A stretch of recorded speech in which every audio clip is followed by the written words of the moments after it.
भारत माता की। मंच पर विराजमान भारतीय जनता पार्टी के राष्ट्रीय अध्यक्ष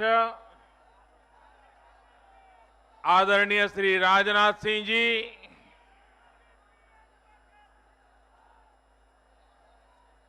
यहां के जनप्रिय सांसद, जुझारू नेता आदरणीय श्री योगी आदित्यनाथ जी,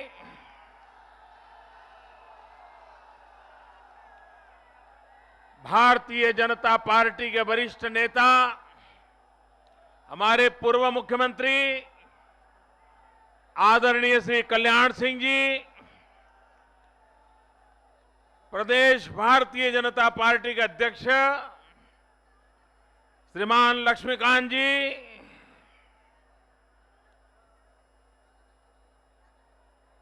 श्रीमान रमापति जी, श्री सूर्य प्रताप जी, श्रीमान कलराज जी, श्रीमान लालजी टंडन जी, श्रीमान ओम प्रकाश सिंह जी, भाई विनय कटियार जी,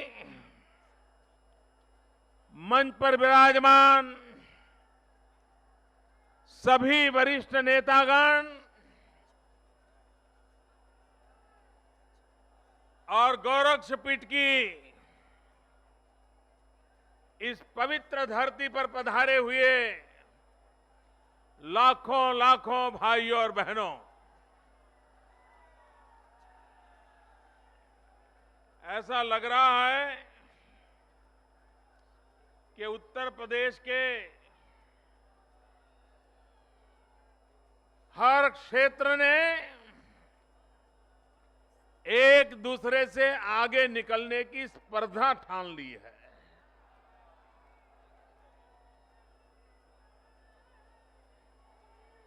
उत्तर प्रदेश की जितनी रैलियां की,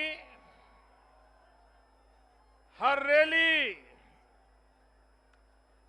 अगले वाली रैली का रिकॉर्ड तोड़ देती है।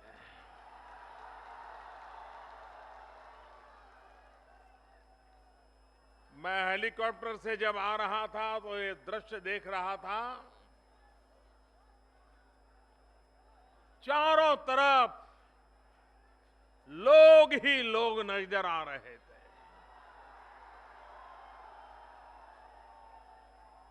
मानो जैसे जन समंदर हो। भाइयों बहनों, इस ठंड के समय में, और वो भी गोरखपुर और अगल बगल के इलाके से इतनी बड़ी रैली, भाइयों बहनों, ये बदलती हुई हवा का रुख दिखाती है।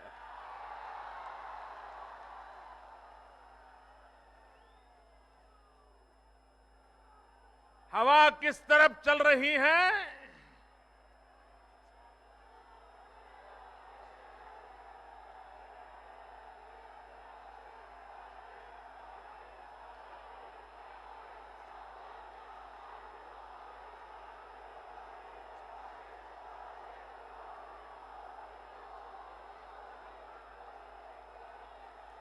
आज आपकी आवाज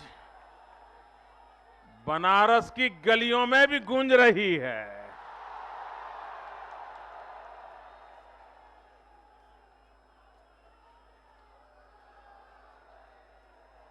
भाइयों बहनों, चुनाव हमने बहुत देखे हैं, लेकिन ये ऐसा चुनाव है जिस चुनाव का फैसला देश के कोटि कोटि जनों ने कर लिया है।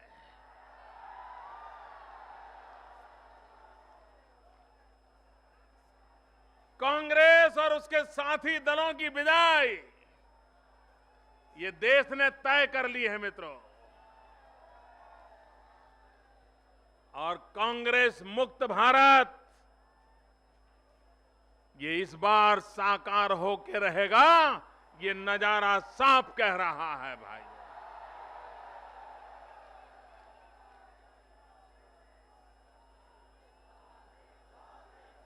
भाइयों बहनों,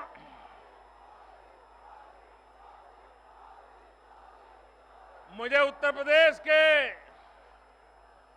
नौजवानों का विशेष अभिनंदन करना है।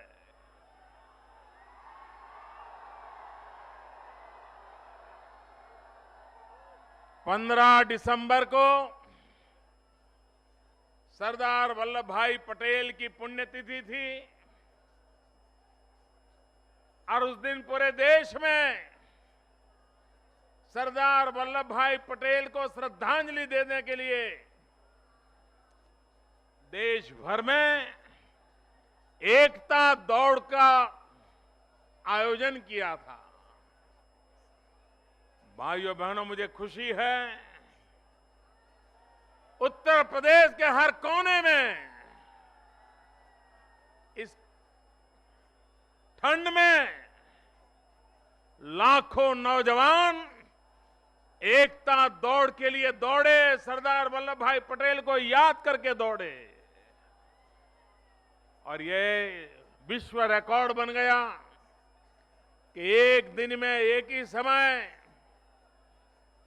हिंदुस्तान के 1100 से अधिक स्थानों पर 50 लाख लोग दौड़े थे भाइयों।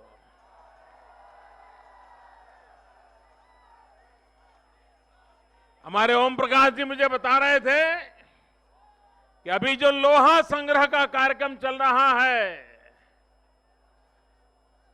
दुनिया में सबसे ऊंची प्रतिमा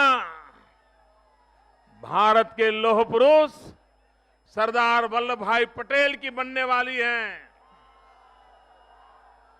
अमेरिका में स्टैच्यू ऑफ यूनिटी है, स्टैच्यू ऑफ लिबर्टी है। अमेरिका में जो स्टैच्यू ऑफ लिबर्टी है, उससे ये स्टैच्यू ऑफ यूनिटी उससे 2 गुना बड़ी होने वाली है, डबल। और भारत के हर गांव से किसानों ने खेत में जो औजार काम में लाया है, उस औजार के लोहे का टुकड़ा देश के हर गांव से इकट्ठा करके उससे सरदार साहब की प्रतिमा बनने वाली है।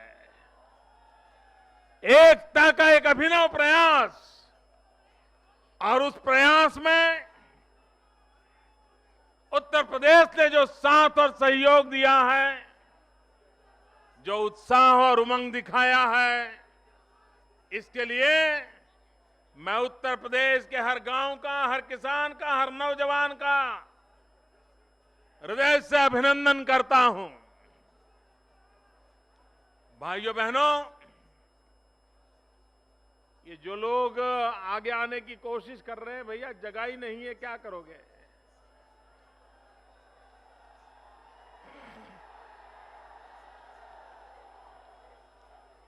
इतनी बड़ी जनमेदनी, अब कितनी ही कोशिश करो आगे नहीं आ सकते भैया। मैं जहां नजर दौड़ाता हूं भैया, लोग ही लोग हैं। चारों तरफ ऐसा दृश्य, जनता जनार्दन के दर्शन ये ईश्वर के दर्शन बराबर होते हैं। ये सौभाग्य हमें मिला है।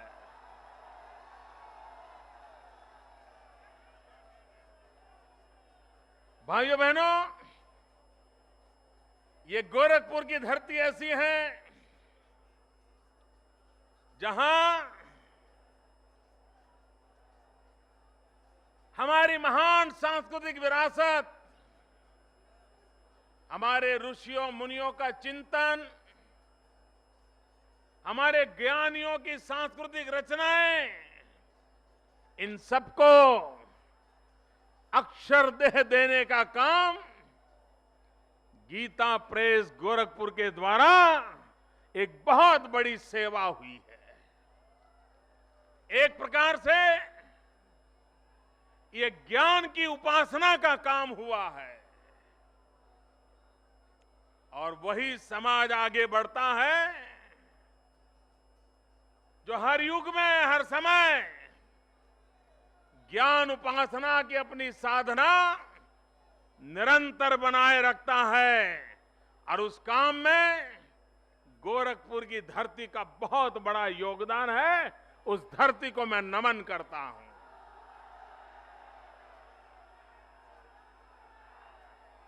भाइयों बहनों,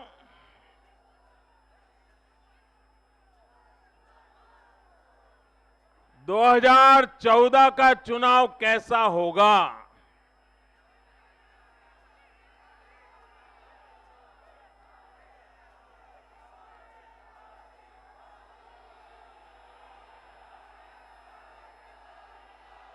उसका एक ट्रेलर अभी अभी हुआ है। हमारे देश के 5 राज्यों में चुनाव हुआ और 4 राज्यों में सबसे अधिक भारतीय जनता पार्टी को समर्थन मिला। लेकिन उसमें भी मैं एक बात की ओर ध्यान आकर्षित करना चाहता हूं। कुछ लोग मानते हैं दलित हो, पीड़ित हो, शोषित हो, आदिवासी हो, ये तो कुछ ठेकेदार मानते हैं कि उनकी जेब में है। सालों से ये लोग दलित को, पीड़ित को, शोषित को, आदिवासी को इंसान मानने को तैयार नहीं थे। वे उसे वोट बैंक मानते थे, वोट बैंक मानते थे। और ये ठेकेदारों का मत था कि भारतीय जनता पार्टी आसमान से नीचे गिरे लेकिन दलितों में, आदिवासियों में अपनी जगह नहीं बना सकती है। ये इनके दावे थे। भाइयों बहनों, आज गोरखपुर की पवित्र धरती से मैं कहना चाहता हूं, अभी अभी जो 4 राज्यों के चुनाव में जहां भारतीय जनता पार्टी ने अभूतपूर्व प्रदर्शन किया है, वहां का नजारा क्या है? राजस्थान में अनुसूचित जाति की 34 सीटें हैं। कितनी भाइयों? जरा याद रखिए कितनी? उसमें से कांग्रेस को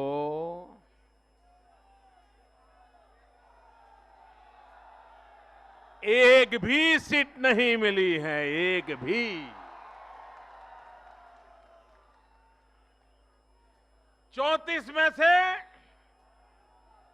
अनुसूचित जाति की 32 सीटें राजस्थान में वहां की जनता जनार्दन ने कमल के निशान पर मोहर लगा के भारतीय जनता पार्टी को विजयी बनाया है। भाइयों बहनों, छत्तीसगढ़ में अनुसूचित जाति की 10 सीटें हैं। कितनी? जरा जोर से बोलिए कितनी? और कांग्रेस को कितनी मिली? भाइयों बहनों, कांग्रेस को सिर्फ 1 सीट मिली है, 1 सीट। भाइयों बहनों, मध्य प्रदेश में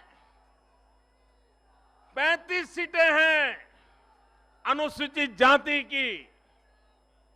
कितनी है भैया? जरा जोर से बोलिए कितनी? 35 में से 28 सीटें भारतीय जनता पार्टी के खाते में गई है। मैं उत्तर प्रदेश के मेरे दलित, पीड़ित, शोषित, समाज में पीछे रह गए सम भाइयों बहनों को आज विश्वास दिलाना चाहता हूं कि जहां जहां भारतीय जनता पार्टी को सेवा करने का अवसर मिला है, हमारी प्राथमिकता रही है गरीबों का कल्याण हो, लोग गरीबी के खिलाफ लड़ाई लड़ने के लिए ताकतवर बने, समाज के पीड़ित शोषित लोग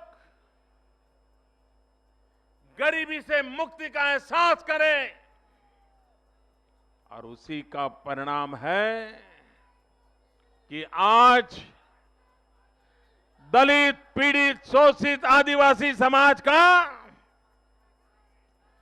भारतीय जनता पार्टी के प्रति एक विश्वास पैदा हुआ है। भाइयों बहनों, कांग्रेस पार्टी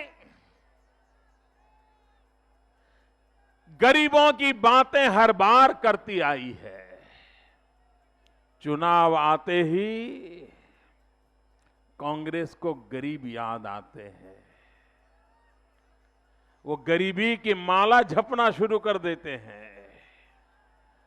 मैं कभी कभी सोचता था कि देश की आजादी के 60 साल से भी अधिक समय हो गया,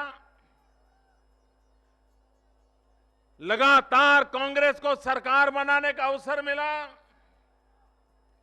वे गरीबों की गरीबी की बातें करते रहे, लेकिन गरीबों की जिंदगी में बदलाव क्यों नहीं आया?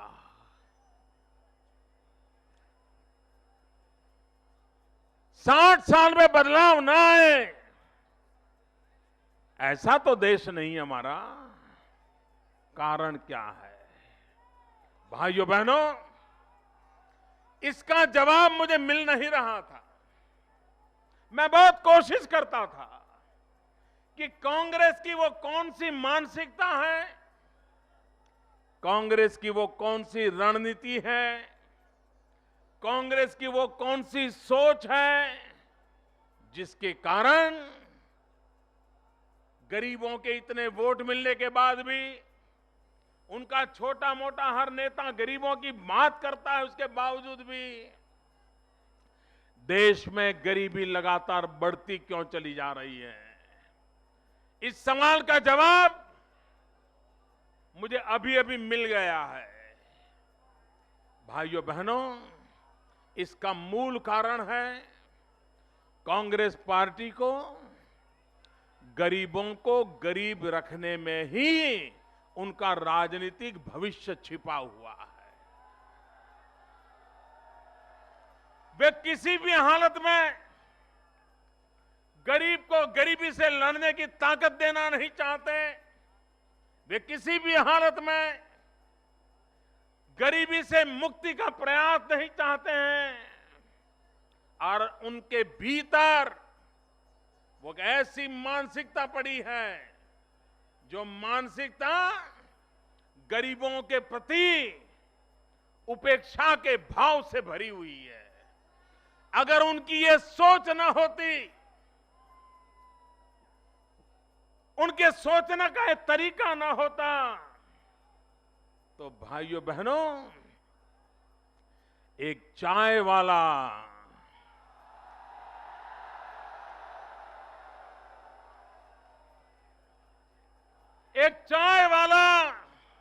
एक गरीब मां का बेटा सर ऊंचा करे और कांग्रेस का एक भी नेता उसको सहने को तैयार नहीं है, ये उनकी मानसिकता का दर्शन कराता है।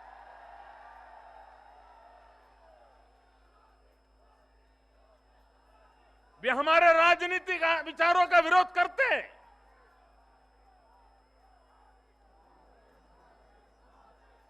हमारे काम का विरोध करते हैं, लेकिन कांग्रेस के नेता हमारी गरीबी का मखौल उड़ा रहे हैं। ये इस बात का सबूत है कि कांग्रेस पार्टी का गरीबों के तरफ देखने का नजरिया क्या है। मेरे भाइयों बहनों, मुझे एक जवाब देंगे आप? आप जवाब देंगे? जवाब देंगे? क्या गरीबों का अपमान सहेंगे? क्या गरीबों का अपमान करने का प्रयास सहेंगे? गरीब विरोधी कांग्रेस की मानसिकता सहेंगे? गरीबों को वोट बैंक बनाने वाली कांग्रेस को सहेंगे? भाइयों बहनों,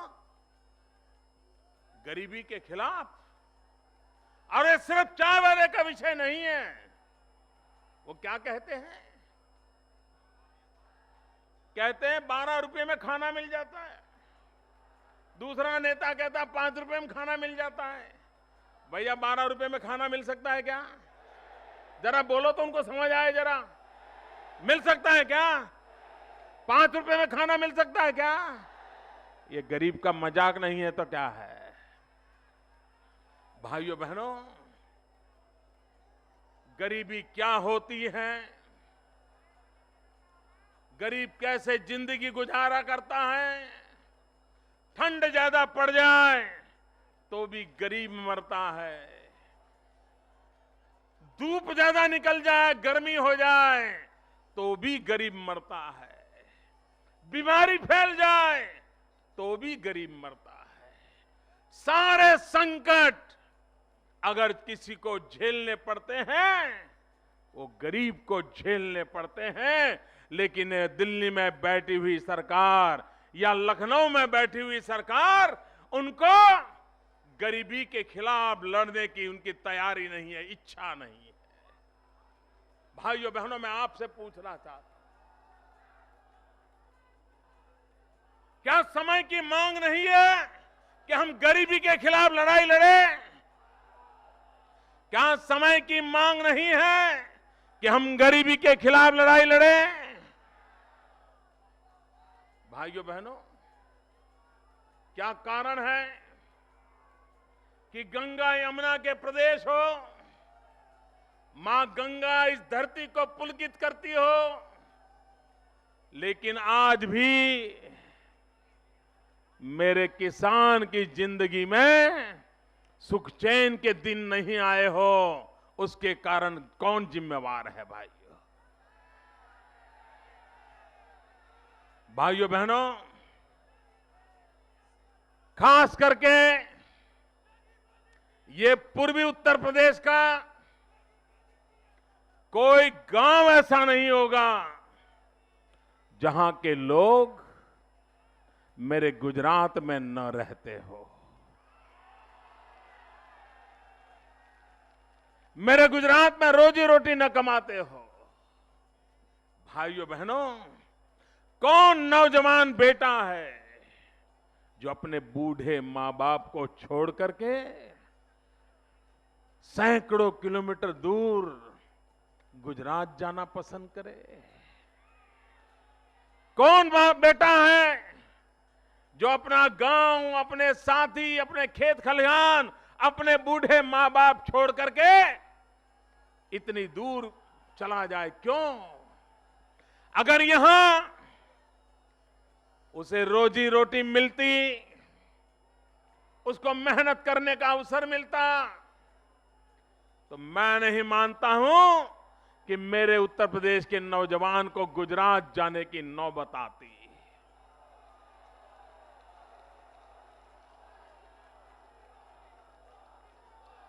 भाइयों बहनों, उत्तर प्रदेश पर परमात्मा ने इतना सारा दिया है, इतनी प्राकृतिक कृपा है।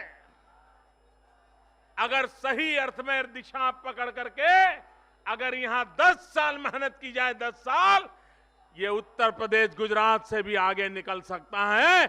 ऐसा उत्तर प्रदेश बन सकता है।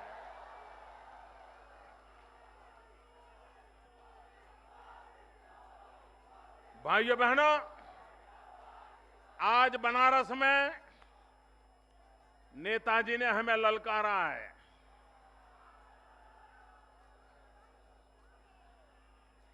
मुझे खुशी का विषय है मेरे लिए कि इन दिनों मैं जहां जहां जाता हूं, बाप और बेटा दोनों मेरा पीछा करते हैं।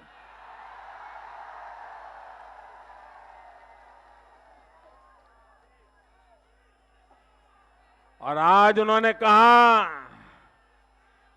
कि मोदी जी की हैसियत नहीं है कि यूपी को गुजरात बना सके। नेताजी, गुजरात बनाने का मायना मालूम है आपको?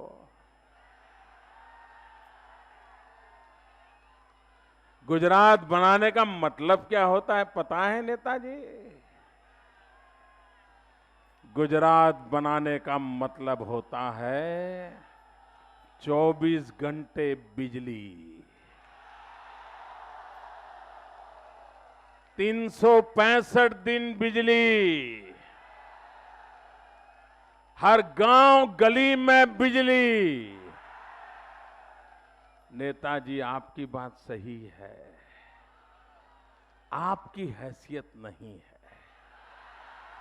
आप गुजरात नहीं बना सकते, इसके लिए तो 56 इंच का सीना लगता है।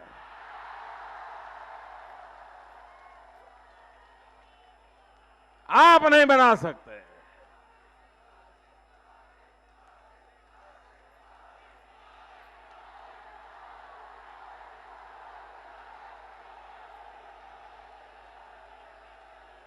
नेताजी,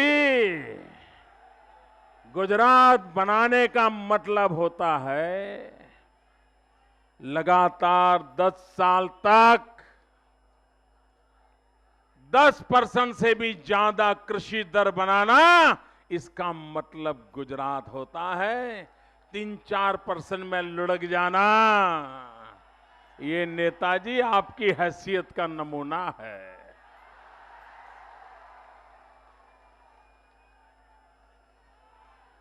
नेताजी, आप गुजरात नहीं बना सकते हो। 10 साल हो गए, गुजरात सुख चैन की जिंदगी जी रहा है, शांति, एकता और सद्भावना लेकर के आगे बढ़ रहा है, विकास की नई ऊंचाइयों को पार कर रहा है। आप नहीं कर सकते हो नेताजी। भाइयों बहनों, मुझे खुशी होगी नेताजी अगर आप गुजरात उत्तर प्रदेश को गुजरात जैसा बना दे तो मेरे गुजरात के लोग रोजी रोटी कमाने के लिए उत्तर प्रदेश आने लग जाए। ऐसा उत्तर प्रदेश बनाया जा सकता है। आप नहीं बना सकते।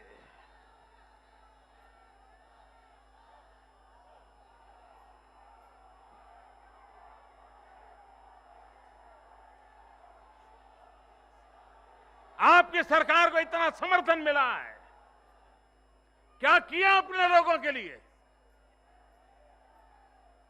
न लोगों को सुरक्षा दे पा रहे हो, न नौजवानों को रोजगार दे पा रहे हो, न बहन बेटियों को सम्मान दे पा रहे हो। और इतना बड़ा उत्तर प्रदेश आपने अपनी राजनीति के लिए बर्बाद करके रखा हुआ है। हमने शपथ लिया है, इसको आबाद बनाने का शपथ लिया है। और भाइयों बहनों, अगर हिंदुस्तान से गरीबी मिटानी है, अकेला उत्तर प्रदेश पूरे हिंदुस्तान की गरीबी मिटा सकता है।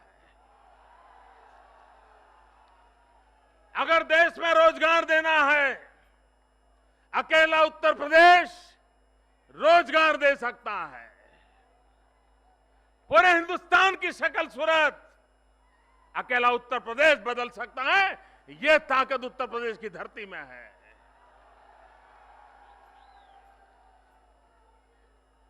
भाइयों बहनों, आपको, कांग्रेस के नेता को, सपा बसपा को और आपको तो मालूम है ना, सबका मालिक एक। पता है सबका मालिक एक। सपा यानी स यानी सपा, ब यानी बसपा, का यानी कांग्रेस, और 3 का मालिक सबको पता है कौन है मालिक। ये सबका मालिक एक। इन्होंने विकास इनका विषय नहीं है, वोट बैंक की राजनीति में डूबे हुए लोग हैं। आप मुझे कहिए भैया, यहां का गन्ना की खेती करने वाला किसान असहाय जिंदगी जीने के लिए मजबूर क्यों हुआ है? यहां पानी हो, नदियां हो, लेकिन दूध बाहर से लाना पड़े, ऐसा उत्तर प्रदेश किसने बनाया? भाइयों बहनों, क्या हमारे उत्तर प्रदेश में किसान हैं, पशु हैं, दूध देते हैं, चारा है, पानी है, तो फिर दूध बाहर से क्यों लाना पड़ रहा है? क्या हमारे उत्तर प्रदेश में अमूल जैसी डेयरी नहीं बन सकती है? बन सकते कि नहीं बन सकती भैया? क्या यहां के किसानों का आय बढ़ सकती है कि नहीं बढ़ सकती है? लेकिन करना ही नहीं है। मैं वादा करता हूं दोस्तों, मैं वादा करता हूं, अकेली श्वेत क्रांति से, पशुपालन और दूध के माध्यम से उत्तर प्रदेश के गांव को, नौजवान को रोजगार मिल सकता है। उत्तर प्रदेश के गांव के किसान को ताकत मिल सकती है। उत्तर प्रदेश के गांव के किसान की आय बढ़ सकती है और श्वेत क्रांति के कारण देश के सामान्य जनों की आवश्यकता की पूर्ति हो सकती है। सपने देखने चाहिए भाइयों बहनों। ये कांग्रेस पार्टी इस बात को नहीं कर सकती है, और इसलिए भाइयों बहनों, हमारे देश में कृषि को प्राथमिक देने की आवश्यकता है। हमारी कृषि को आधुनिक बनाने की आवश्यकता है। हमारे कृषि क्षेत्र को बल देने की आवश्यकता है। आज पूरे देश में फर्टिलाइजर पाने के लिए किसान को कतार में खड़ा रहना पड़ रहा है। फर्टिलाइजर ब्लैक मार्केट में लेना पड़ रहा है। और ये कमाल की सरकार देखो, गोरखपुर के फर्टिलाइजर कारखाने को ताला लगा करके बैठी है। एक तरफ फर्टिलाइजर की जरूरत है, दूसरी तरफ नौजवानों को रोजगार की जरूरत है, और ये कमाल शासक देखो, फर्टिलाइजर के कारखाने पर ताला लगा के बैठे हैं। भाइयों बहनों, छोटी छोटी बातें होती हैं, लेकिन ये वोट बैंक की राजनीति के आदी लोग अपनी वोट बैंक को संभालो, सत्ता संभल जाएगी। अब वो जमाना चला गया। देश को विकास चाहिए, नौजवान को रोजगार चाहिए, नई पीढ़ी को अपना भविष्य की सुरक्षा चाहिए। ये माहौल बन चुका है, और उसका नेतृत्व ये सबका मालिक एक कोई नहीं कर सकता मित्रों। अकेली भारतीय जनता पार्टी है जो विकास के रास्ते पर चल रही है, और वही इस बात को कर सकती है। भाइयों बहनों, अगर हमें कृषि क्षेत्र में विकास करना है, मैं यहां के किसानों को आग्रह करता हूं कि आपका एक समूह गुजरात जाएं। गन्ने की खेती करने वाले किसान और वहां चीनी बनाने वाले कारखाने, इनके बीच कितना बढ़िया तालमेल है। समय पर चीनी मिलें चालू हो जाती है, समय पर गन्ना खरीद लिया जाता है, खरीदने के साथ भुगतान की जाती है। और चीनी बाजार में आती है। भाइयों बहनों, विषय व्यवस्था का होता है, लेकिन जिस राज्य के अंदर स्कूल कॉलेज की एग्जाम पर ही समय पर नहीं ले पाते, वो चीनी के कारखाने समय पर कैसे चला सकते? हमारे देश में बहुत सारे इलाके ऐसे हैं कि जहां पर स्कूल कॉलेज की एग्जाम पर भी समय पर नहीं होती है, और उसके कारण करोड़ों करोड़ों नौजवानों के अमूल्य एक एक साल पीछे रह जाते हैं।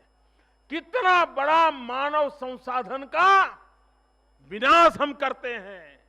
क्या हमारी यूनिवर्सिटियां, हमारी कॉलेज समय पर टाइम टेबल के तहत स्कूल कॉलेज चला करके बच्चों को एग्जाम दे करके हिंदुस्तान के और इलाके की बराबरी के लिए नहीं ला सकते? इनको करना नहीं है भाइयों। और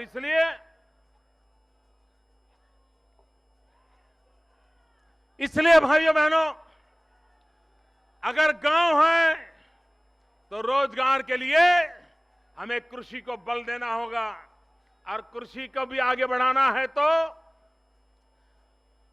कृषि को 3 हिस्सों में बांटने की जरूरत है।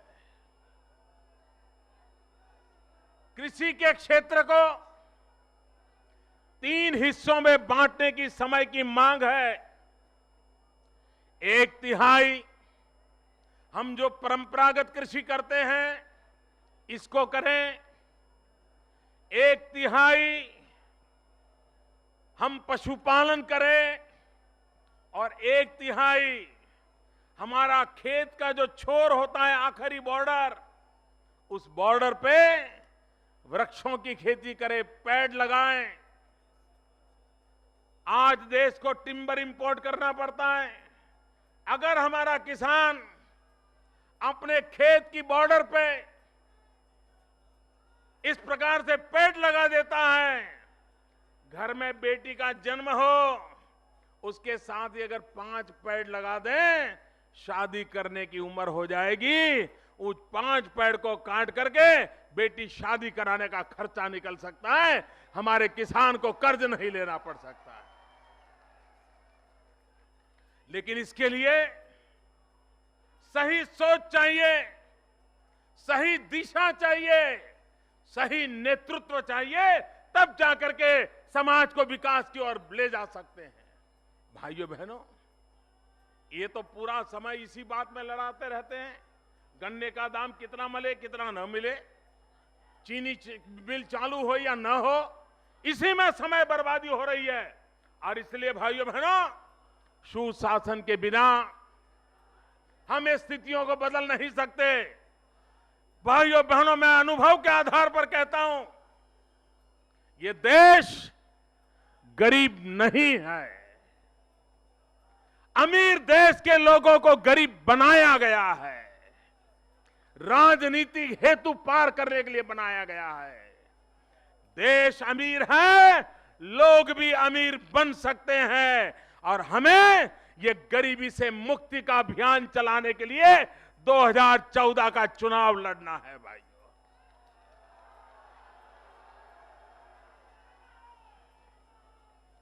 भाइयों बहनों, सामान्य मानवी को सुरक्षा मिलनी चाहिए कि नहीं मिलनी चाहिए? क्या कारण है गांव के लोगों को बंदूक के लाइसेंस लेकर के बेचारों को कतार में खड़ा रहना पड़े? कहीं पर भी बाहर जाए तो बंदूकधारियों को साथ रखना पड़े, इसका क्या कारण है? भाइयों बहनों, गुजरात का मैं अनुभव बताता हूं। उत्तर प्रदेश से गुजरात में रोजी रोटी कमाने आए हुए नौजवान जब घर से निकलते हैं तो मां को बड़ी चिंता रहती है। और आजकल मोबाइल फोन होने के कारण बेटा ट्रेन में बैठने के बाद मां हर घंटे उसको फोन करती है कि बेटा कहाँ पहुंचे, कोई तकलीफ तो नहीं है न, ट्रेन में संभाल के देखना, सामान संभालना, देखिए बाहर की चीज कोई खाना मत, मैंने घर से जो दिया है वही खाना। माँ हर घंटे मोबाइल फोन पर बेटे को बताती रहती है। बेटा कहता है माँ तुम सो जाओ, अब तो गाड़ी चलती है, मैं गुजरात जा रहा हूं, मां तुम सो जाओ, चिंता मत करो। लेकिन मां सोती नहीं है। मां लगातार हर घंटे बेटे का हाल पूछती रहती है, ट्रेन के डिब्बे में क्या है बेटा। फिर मां पूछती है कि बेटा गुजरात आया कि नहीं आया, कितना दूर है, तुम गुजरात पहुंचे कि नहीं पहुंचे।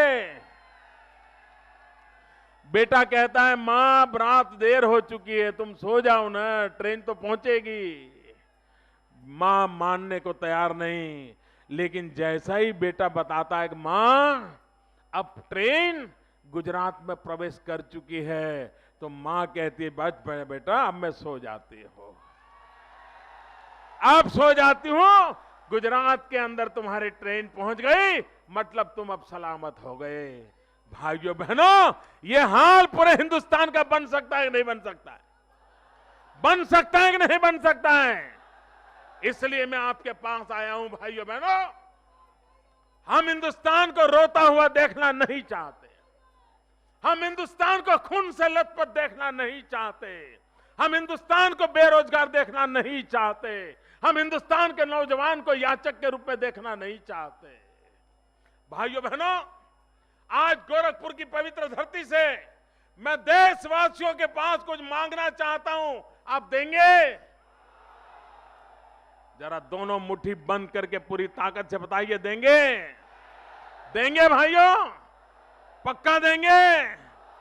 भाइयों बहनों, मैं देशवासियों को कहता हूं, गोरखपुर की धरती से कह रहा हूं, मेरे उत्तर प्रदेश के सभी भाइयों बहनों को कह रहा हूं, आपने 60 साल तक शासक चुने हैं, 60 साल तक शासकों को देश और राज्य चलाने का आपने काम दिया है।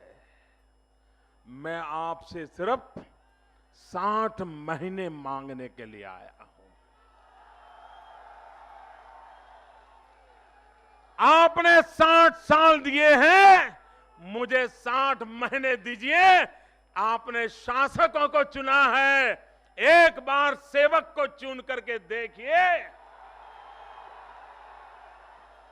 भाइयों बहनों, हम आपकी जिंदगी में बदलाव ला करके रहेंगे, हम चैन से बैठेंगे नहीं। आपके सपनों को पूरा करने के लिए हम हमारा जीवन खपा देने के लिए निकले हुए लोग हैं। भाइयों बहनों, आपके चेहरे पर मुस्कान हो, आप सपने देख पाए, आप अपने अरमानों को पूरा कर पाए, ऐसा हिंदुस्तान आपको देने का मैं आज वादा करने आया हूं। भाइयों बहनों, आज नेताजी सुभाष चंद्र बोस का जन्मदिन है। नेताजी सुभाष बोस ने कहा था, भाइयों बहनों, उन्होंने कहा था चलो दिल्ली। नेताजी सुभाष बाबू ने कहा था चलो दिल्ली। भाइयों बहनों, नेताजी सुभाष बाबू ने कहा था तुम मुझे खून दो, मैं तुम्हें आजादी दूंगा। भाइयों बहनों, मैं आपको कह रहा हूं, आप मुझे 60 महीने दीजिए, 60 महीने, मैं आपको सुख चैन की जिंदगी दूंगा, ये वादा करने आया हूं।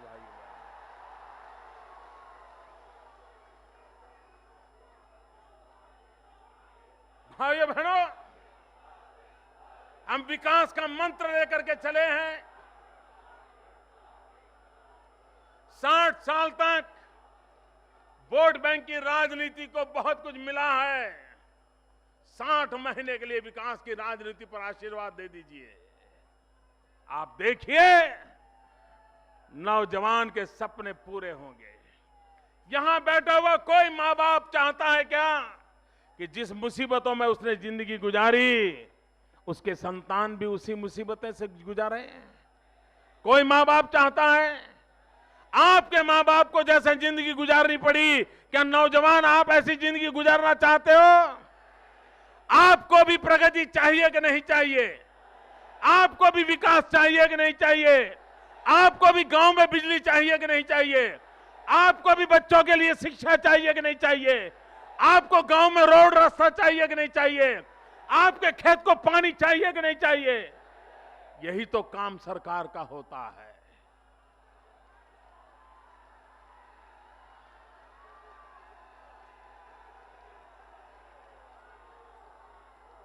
और इसलिए भाइयों बहनों,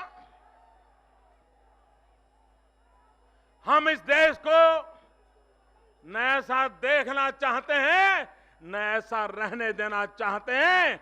हम दुनिया की बराबरी करने वाला हिंदुस्तान बनाना चाहते हैं, और इसलिए मुझे आपका साथ चाहिए भाइयों।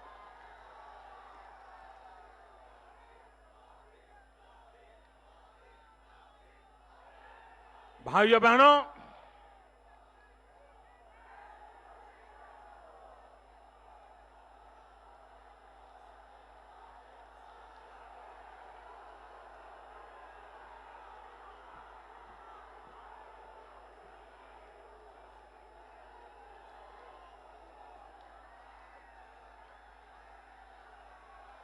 मैं साफ देख रहा हूं, ये पूर्वांचल से उठी हुई आवाज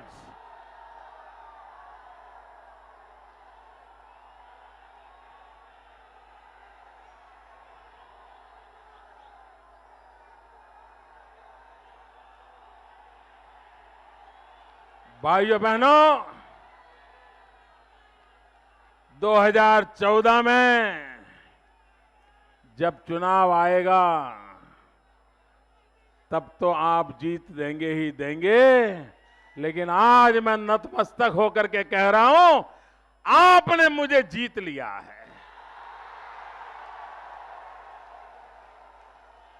आपने मुझे अपना बना लिया है। भाइयों बहनों, इस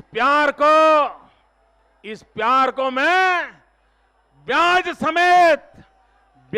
समेत विकास करके लौटाऊंगा, ये वादा करता हूं दोस्तों।